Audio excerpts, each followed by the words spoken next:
आगोलाव जों इउपिपिएलमोन इउपिपिएलआव जोङो भट होयो भट होनाया जोंहा जेबो मोनथाय गैयिनि थाखाय दिनै नैबे बिपिएफआव फैनाय जाबाय।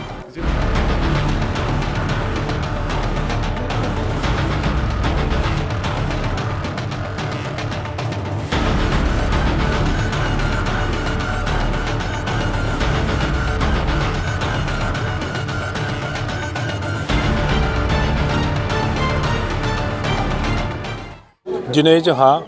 सान्तिपुर प्राइमारि बिपिएफनि प्राइमारि मिटिं आरो दिनैनो फुराना जि प्राइमारि कमिटि दंमोन बे कमिटिखौ रिसाफल खालामनानै गोदान दाफिननाय जादों। उइमेन बिपिएफखौबो गोदानै दाफिननाय जादों, इयुथखौबो गोदान दाफुंनाय जादों आरो बेनिफ्राय मोनफ्रोमबो भट सेन्टाराव मोनसे बुथ कमिटि दाफुंनाय जादों आरो बेखौनो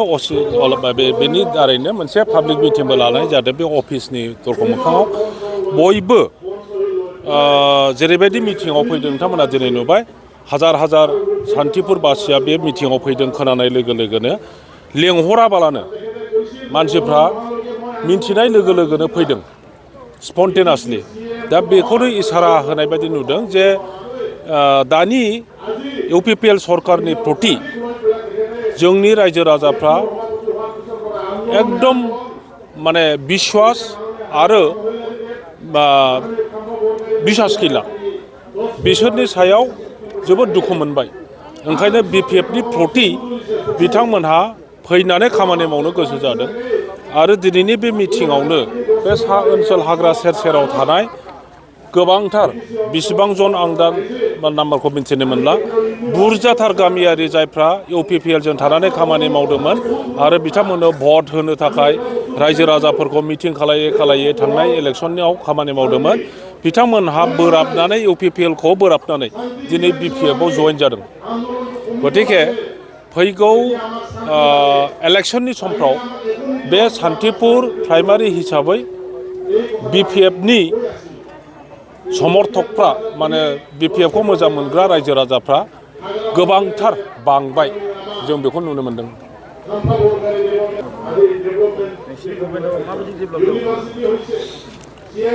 बिटिसिखौ बानायदों बे ओनसोलनि गोग्लैसोनानै थानाय ट्राइबेलफोर आरो ट्राइबेलफोरजों लोगोसे थानाय मोनफ्रोमबो जाथि गस्थिखौ राजनैतिक भाबै एम्पावार खालामनो, इक'नमिक भाबै एम्पावार्ड खालामनो माने अर्थनैतिक उन्नयन लाबोनो, शिक्षायाव जिहेतु गोग्लैसोनानै दङ शिक्षानि दिगाव एम्पावारमेन्ट लाबोनो माने शिक्षायाव आगोल होनो आरो बेबायदिनो सामाजिक उन्नयन लाबोनो थाखाय बिटिसिखौ दाफुंनाय जादों। 2003 सननिफ्राय बिपिएफ दला जेब्लानो बिटिसिखौ सालायदों बे समनिफ्राय जोंनि बे ओनसोलाव थानाय कृषकफोर जि कृषकफ्रा नांगोलजों जिग' मोसौ मैसोजों हालेवनानै जानाङोमोन आरो दुब्लियाव बा खेथि फोथाराव खुनु इरिगेसननि दै होननाय बिथांमोनहा खोनाफेरामोन नुफेरामोन। दा बेखौ ट्रेन्सफर्म खालामनो थाखाय कृषकफोरनो जेरै नांगौ गावसिनि आबादखौ मोजांसिन खालामनो हानायनि बेबस्था जोङो बिटिसि सरकारा बिपिएफ सरकारा खामानि मावदोंमोन। जोंनि गथ' गथायफ्रा बिसोरनि भबिष्यतआ जेन' मोजां जायो, शिक्षा मोजां मोनो,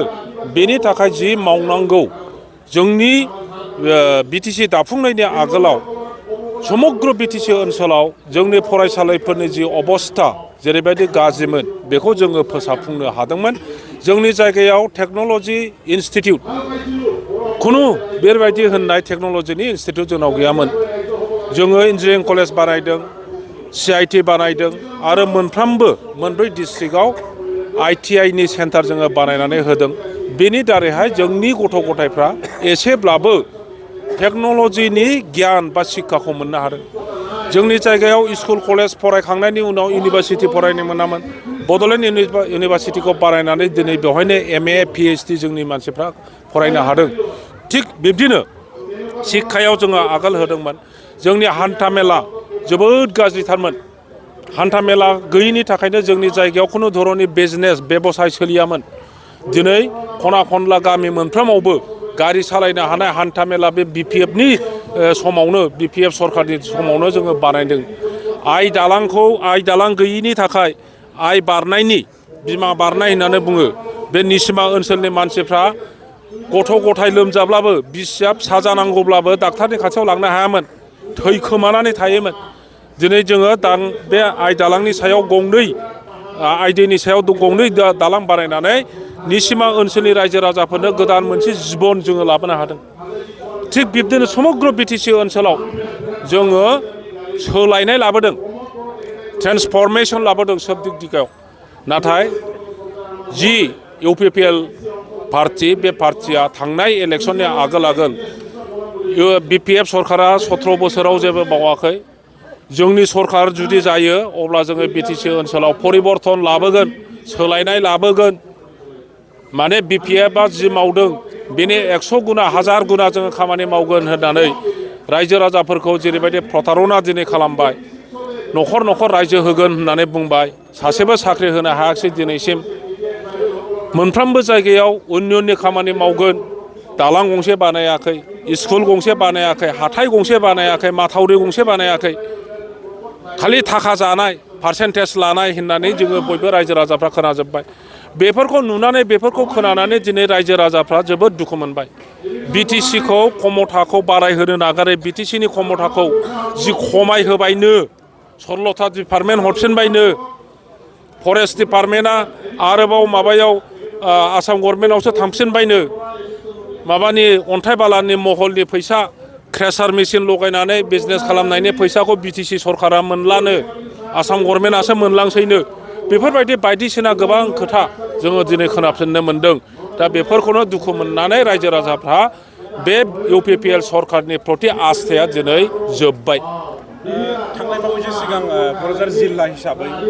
बिटिआर गभर्नमेन्टनिफ्राय माखासे बै लेन्ड पाट्टाफोरखौहाय जोङो राननायखौ नुनो मोनदों सारा बेनि सायाव मा बुंदों जोबोद मोजां हानि पाट्टा जुदि होदोंब्ला बिथांमोनहा मोनसे बानायदों जे लेन्ड मेला हानि मेला बानायदों आरो बुंदों बे हानि मेलायाव सोरबाफोरनि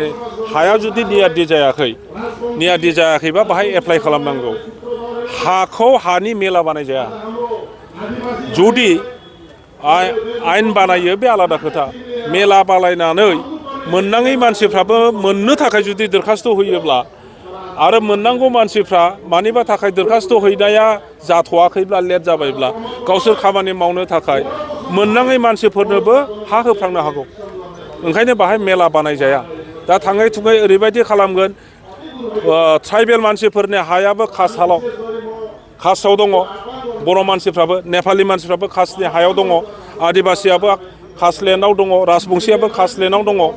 दा बे सरकारा जुदि कास्ट हाखौ नियादि पाट्टा बानायनायनि आयेन बानायग्रोआबालानो हानि मेला बानायो आंथ' नुदों बे कास्ट हाफोरखौ बिसोरो कब्जा खालामनानै मोनसे लेन्ड बेंक बानायनायनि प्रप'जाल बानायदों लेन्ड बेंक माने बे कास्ट लेन्डफोरखौ सरकारासो माबानानै लागोन गावसोरनि सरकारि कब्जायाव दोनगोन लेन्ड बेंक बानायनानै आरो उनावहाय सोरबा हा गैजायैनि नामावहाय हा मोननाङै मानसिफोरखौ बेवहाय सेटेलमेन्ट होनो हागौ बेखौ साबधान जानानै थानाया मोजां जुदि क'क्राझाराव हा पाट्टा रानदों जोबोद मोजां जादों खारन क'क्राझाराव जों नुयो जे दासिमबो 60% हाया नियादि पाट्टा नङा बा 60%नि बारायानो नियादि पाट्टा नङा अबयसे बेनि गेजेराव फरेस्ट लेन्ड दङ फरेस्ट लेन्डआ फरेस्ट हिसाबैनो थानांगोन खिन्थु जि सरकारि हा दङ बेनिफ्राय ग्रेजिं लेन्ड दङ बेनिफ्राय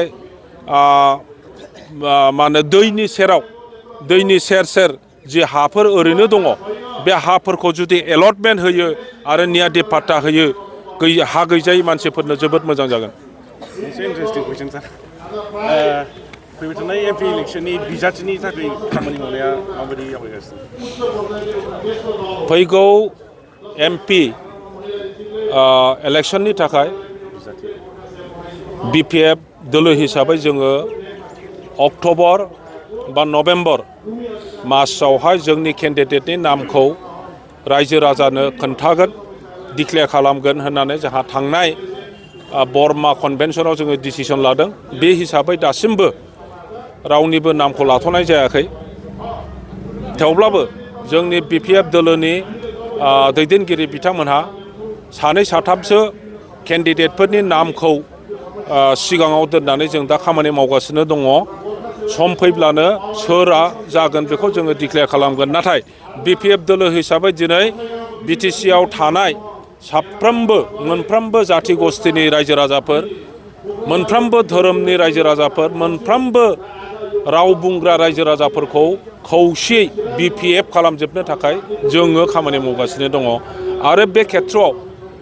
जों नुनो मोनदों मोनफ्रोमबो जाथि गस्थिनि रायजो राजाफ्रा लोब लोब फैनानै बिपिएफनो भट होनो थाखाय दिनै आगोलबोदों। सार मोनसे सोंनाय सार सा ओनसोलावहाय गोबां दिनैसिमाव जेंना दं जेरै दैनि जेंना आरो लामानि जेंना दा बेखौ मा बुंगोन सारा माबायदि मावगोन? जोङो बिपिएफ दोलोआ जेब्लानो गभर्नमेन्ट सालायजेनदोंमोन बे समाव जेबो गैयामोन दालां होननाय गैफेरामोन लामा होननाय गैफेरामोन दैखर होननाय गैफेरामोन कारेन्ट होननाय गैफेरामोन गारि होननाय गैफेरामोन दा बेनिफ्राय माने शून्यनिफ्राय जोङो आराम्भ खालामदों दा सासे मानसियानो गावनि जिबनाव गासिबो खामानिखौ मावनानै गालांनो हाया बिनि गावनि न'खराव जि नांगौ न' बानायनांगौ गारि घरा बानायनांगौ फिसाफोरखौ फोरोंनांगौ धोनि जानांगौ बे खामानिखौ सासे मानसियानो मावलांजोबनो हाया तद्रुप बिपिएफआ 15 बोसोर बिटिसि सालायनायाव जेरैबायदि दिने रात्रि खामानि मावनानै जि लेभेलसिम लाबोबाय बेवहाय जोङो बुङा जे जों गासिबो खामानिखौ मावनो हाजोबदों दासिमबो गोबां लामा बानायनांगौ दङ रायजो राजाफोरनो जोङो कारेन्टखौ होजोबनो हाबाय खिन्थु दै लोंग्राखौ जों होजोबनो हायाखै दा बेखायनो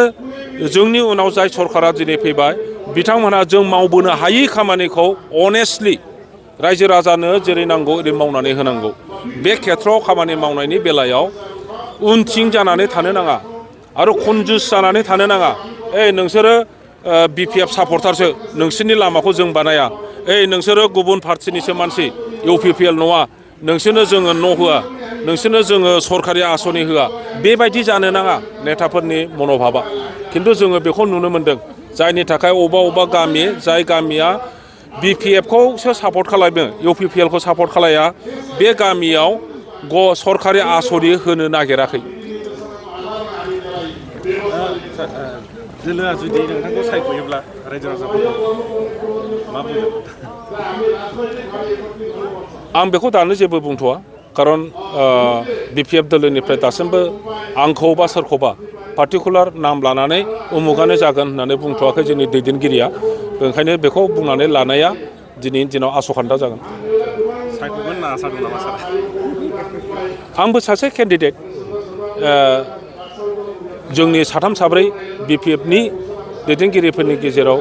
निस्सय आंनि खोथाखौबो बयबो नेताफ्रा रायलायलायदों आरो समाव बेखौ जानानै फैगोन। मा थांखि मानि आगोलाव जे आङो इउपिपिएलमोन इउपिपिएलआव जोङो भट होयो भट होनाया जोंहा जेबो मोन्थाय गैयिनि थाखाय दिनै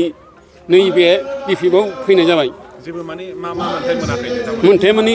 माखासे न' मोन्दों माखासे मोनाखै थाखा मोनांगौबो मोना जेबो सिना गैया जब खारनो थाखाय जों मोना जब खारा मालाय रानना जायो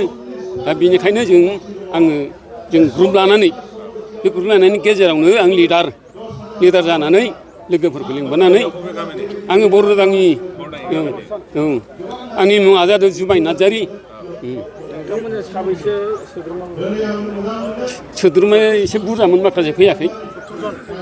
आरो फैबावनांगौ दं आंनि गामिनिफ्राय। जेबो मावथ'नो हायाखै नामा? मावाखै माने जेबो मोन्थायानो गैया जों एसे मोन्थाय दंबा जों थागौमोन जेबो सिन गैयिनि थाखाय जों बारनाय जादों। गुबुन मोनसे दोलोनिफ्राय बिपिएफ दोलोआव हाबफैबाय मा आसा खालामनानै दिनै बिपिएफ दोलोआव हाबफैनाय जादों? फैनायाथ' जोङो दा बर्थमान जोंहा जेबो दोलोआनो गैथ'वामोन नङा होमबा जोङो माने गुबुन डिस्ट्रिक्टनिफ्रायसो फैनाय जेनेबा हादानाव फैनाय आरोना जोंहा बेयाव माने हादान माने अबे हादान? नैबे जिरिख' होननानै बुङो उदालगुरिनि सोनाब लाइनाव जों बेयाव दंफैयो आरो दा माखासे जोंहा भटारा सोसननो गोनां दङ नालाय जों बेवहाय माने बे दोलोआवनो थानानै माने जोङो भटारखौ माखासे जोंनि माखासे भटार गैयाबाथ' जोङो जेबो मोन्थायबो गैया जायो नालाय बेवहाय जोङो जोंनि बिसि फिसा साफ्रोमनिबो गामिनि बेसेबांजन दङ बिसोरखौ माने जोङो बे भटाराव हाबनानै जों बे दोलोआवनो थागोन होननानै माने बेयाव दिनै जयेन लाफैदों आरो जों। सिगां गभर्नमेन्टथ' जों ओरै सनितपुर डिस्ट्रिक्टआव ढेकियाजुलियाव दङमोन बेयावहाय माने जोङो बिनियाव जोंहा इसेबां हा गैयामोन नालाय जों बेयाव दा हादान लाफैबाय बेनिफ्राय जोङो दा बेयाव फैनानै बेयाव थाबाय आरो माने दिनै माने जों बेयाव जइन खालामफैनाय जादों आरो बेनिखायनो जोंनि भटारनि सुबिदाखौ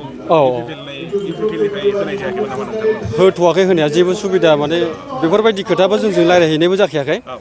बेवहाय माने जोङो बेनिखायनो दिनै जोंनि गामिनिफ्राय जोङो माने बेयाव जइन खालामफैनाय जादों आरो माने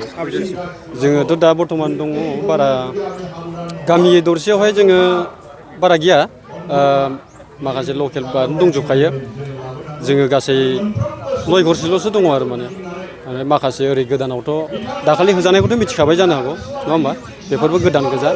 बिसोरबो माखासे फैखाबाय बेयावनो बेनि थाखाय माने जोंबो बेयावनो थानोसै होननानै जों फैनाय जादों आरो माने